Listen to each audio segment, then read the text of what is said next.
1,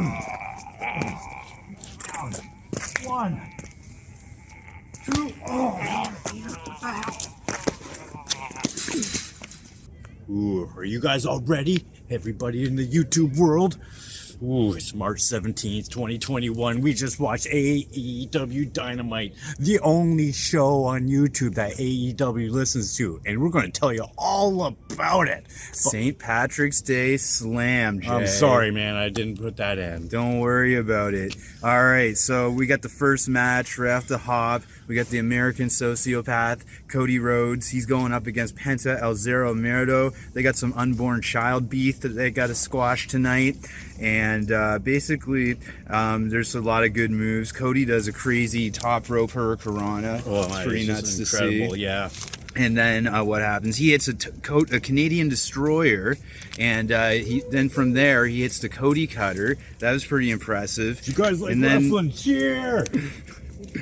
No? Okay. They don't like wrestling. And then he hits the Crossroads for a near fall, but it wasn't over. Penta kicked out, and he was able to hit that Pentagon arm snap maneuver there.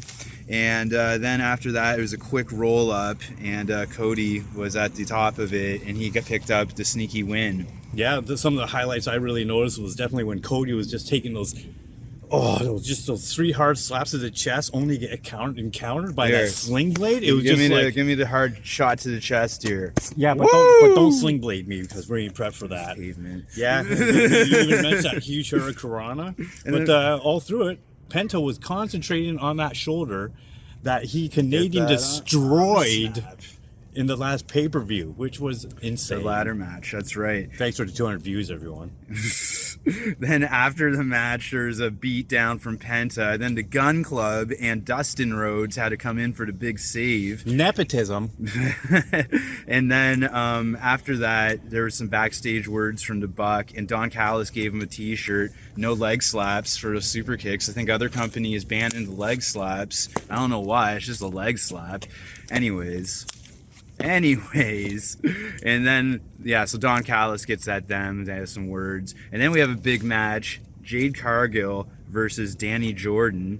And Jade Cargill, she's a favorite of mine. I think she's a favorite of a lot of the fellas out there. Yeah. And this is a squash match. She hits like a crazy German suplex, then nips up, and then she's able to hit the Glam Slam move, which they're calling the Jaded. She hits that, and then she trash talks Red Velvet outside the ring after, Jay. Yep. Sorry, mean girl. You just didn't have to take on that beast. And then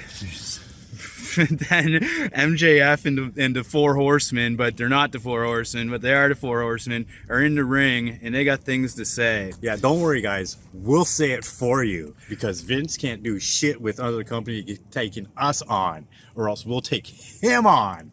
I don't have time in the week to take Vince off or on. Anyways, so MJF body shames Chris Jericho for a bit, not cool. And then they released their new name, The Pinnacle. The Pinnacle, I don't know. Yeah, you guys are named after a golf ball. And he's going after Jericho's locker room. He wants the Inner Circle's locker room, Jay. Yeah, but you know what? MJF was just talking way too long, just... He's got to make a statement, man. Yeah, he could have done it in less words, though. It kind of felt like it was dragging on. So, I'm like, love you, MJF. If you're keeping score at home, though, we should name their names. They got Tully, Wardlow, MJF, those FTR guys, and Sean Spears. Good to see him back. Yeah, the one guy from FTR I remember was Dak Hardwood. Oh, Jesus. Okay, so now we have a big 10-man tag team match. On the one side is Matt Hardy at the Private Party and the Butcher and the Blade along with the Bunny. They're going up against the 3 members of Jurassic Express and Bear Country. Arr. Oh my God, what the fuck was Marco Stunt thinking he's going to take on Matt Hardy right off the bat? He's going to take on 5 guys. He's fucked. Yeah, I'm like, you're a tryhard. One of the Bear Country guys throws him over the top rope. You remember that? And then Marco Stunt gets caught, but like Bear Country didn't know how light he was, and he threw him too hard, and it looked like he was going to land on his head. We'll get a picture of that up there. But yeah, and then what happens? They hit the gin and juice, the Private Party boys do, but then Matt Hardy's like, he literally says, I want the pin. I want the pin. So he gets the pin, hits the twist of fate, almost kills Marco Stunt. Big pin, big win. Then there's backstage words, Mox and Kingston. Hold on, I had notes about this. The reason Jurassic Express and Bear Country lost is because those two guys, the two teams, they couldn't coordinate together. You saw all through the match. Even when Luchasaurus tagged in one of the big Bear Country, they were supposed to link up and do some kind of combo, but he just went off and cornered it on his own because they didn't have no coordination together. That was why you guys lost. The lights on Dynamite are too bright. They gotta get used to it. Yeah. It's not like over there on Dark, right? Yeah. Wins don't come as frequently on Dynamite, boys. So then, yeah, you got Mox and Kingston. Their backstage words. They're talking about their feelings and how they feel about the Good Brothers, and it's just a lot of, like, not very masculine talk. Did you forget to talk about Christian there? Christian's coming out. Oh, okay. I know I'm excited too. I'm man, excited too, because I know man. where he's from. So Christian's coming out for all the peeps, but he doesn't come out. It's just backstage. I thought they'd give him like a Sting type interview, whatever. And Christian, he's coming for the top spot. He's coming for Kenny, but he realizes he's got to get a few wins in there first, right? Yep. It's not no hand-me-outs in AEW. Yeah, he makes wrestlers level up. Yeah, and he's the workhorse. He The is workhorse. the workhorse. Giddy up. So then, yeah, it's Mox and Kingston. They're going up against the Good Brothers. But before the match, the Good Brothers beat them down before the bell rings, and they're like fighting even before the match starts. They would be extra pissed because those guys just lost the belts at the last Impact pay-per-view, and they're not going to see them for months because they went away over to New Japan Pro Wrestling. You guys are fucking pissed. Take it from him, he's the only one in Canada who watched it. And then they hit the Magic Killer move outside the ring to Eddie Kingston, and then they ring the bell. The match has started now, and what happens? Oh, there wasn't too much that happened. Who won? The Good Brothers actually took it upon themselves to isolate Kingston early, and that cost the team. You know, it was looking. Well, that too, but it was looking pretty down for those guys. Yeah. So then.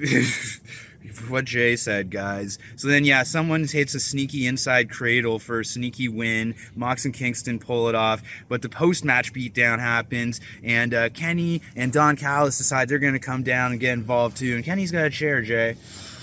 Man, they always have chairs. Kingston tries to help, but then he takes a Magic Killer inside the ring. They break Kingston's leg of a chair. They put it around the ankle, come off the second or top rope, big time stomp. Kingston's out of the equation. Thank goodness.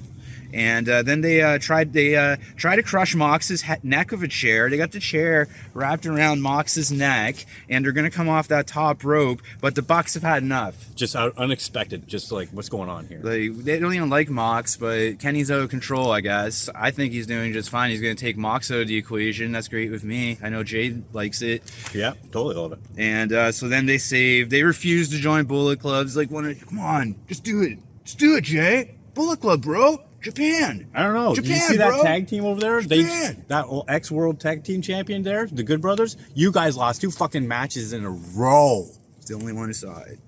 And so then, yeah, Mox then comes in with a chair, and he's like, I'm conscious again. So then they end it with that. There's an interview with Sting and Darby Allin. And Darby comes out and he's got some words. He's like, you know how many times I've defended the TNT Championship since I became TNT Champion? I think last November.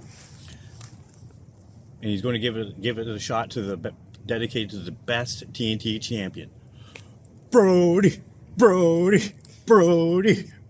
And what's that going to lead into? Oh yeah, Johnny Silver is getting a shot at the TNT title, man. That's right. Ugh. The answer is 3. 3 times he's defended it in like, what, a year now? No, not a year. I don't know. Since whatever. 5 November. months. Yeah.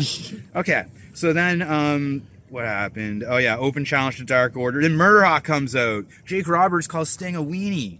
And he warns Sting. You know me, so you're warned.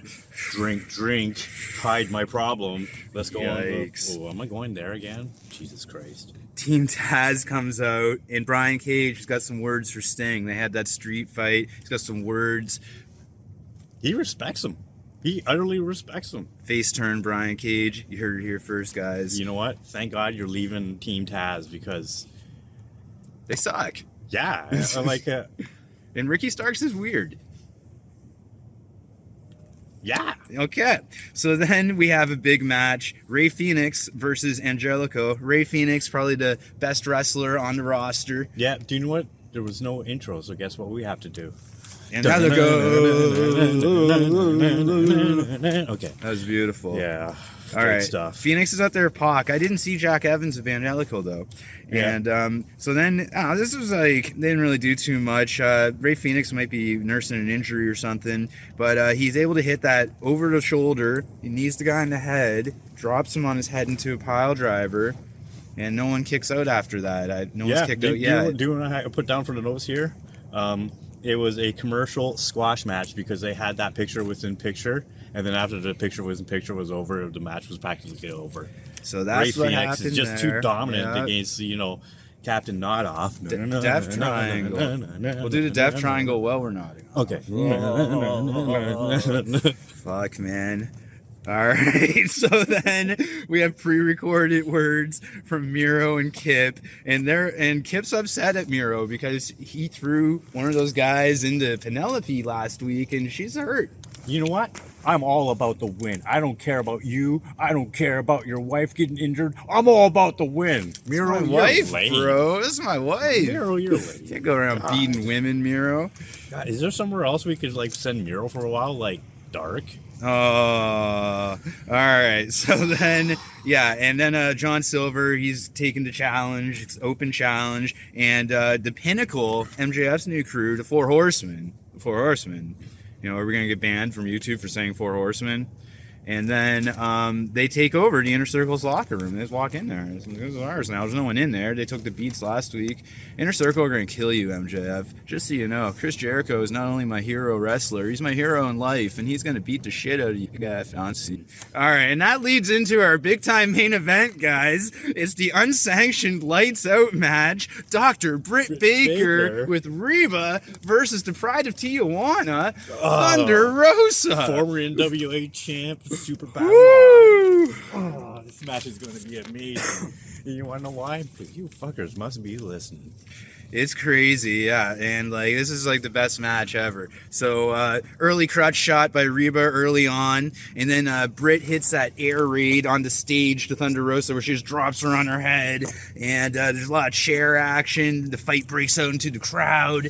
It's crazy. They bust out some tables, and then Britt stomps stomp on the steel steps by Britt. She stomps her head on the steel steps. And then there was also that second rope backbreaker or whatever it was, or suplex onto those chairs. I'm like, what is going on? This match was insane. And then what was that? What was in that bag? What no, we're not there yet. No, okay, we're not there yet. Okay, but what's in the bag? What's in the bag? We'll tell you what's in the bag. Man. All right, so then Britt's fed up. She's throwing chairs into the ring, and then Thunder Rosa's busted open. She's bleeding all over the place. And then after the break, there's a big pile of chairs in the ring that Britt threw in there. They're on that top rope, setting up for that super flex. Oh my God. Boom! Insanity. Britt gave her the beats hard there. Then they throw a ladder in there. Britt's busted open. She's losing a lot of blood. Yeah, both women at this point are busted open. Then they got that ladder there, and so Thunder Rosa gives Britt Baker the Death Valley driver from the top rope onto the ladder, near fall, and then she's got that chair set up, Britt does, and she nails the curb stomp to Thunder Rosa on the chair, and then the tax. Oops! I spoiled it. Spoiler. It was tax in the bag. Tax in the bag. Tax in the bag. So then, it's just not good. Reba comes in with the crutch. Thunder Rosa ducks and then nails Reba outside the ring through a table. Reba's out of the equation, and then Britt takes a power bomb onto the tax. Oh, there's so much blood at this point, and there's just Britt kicks out, and she's got Britt tax kicks in her out. back. Then they're all rolling around on the tax. Britt's got that glove on. She's got the lockjaw on Thunder Rosa on the tax, and then they're battling on the apron. And then Thunder Rosa hits this move where she drops someone on their head. It's called the Fire Thunder Driver, and there's a table set up.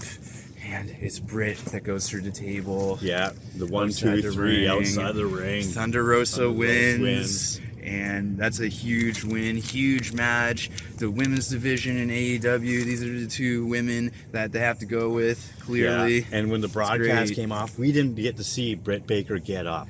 I'm worried. I hope she's okay. That's a power bomb. And if you're still listening, we're at 10% of our followers.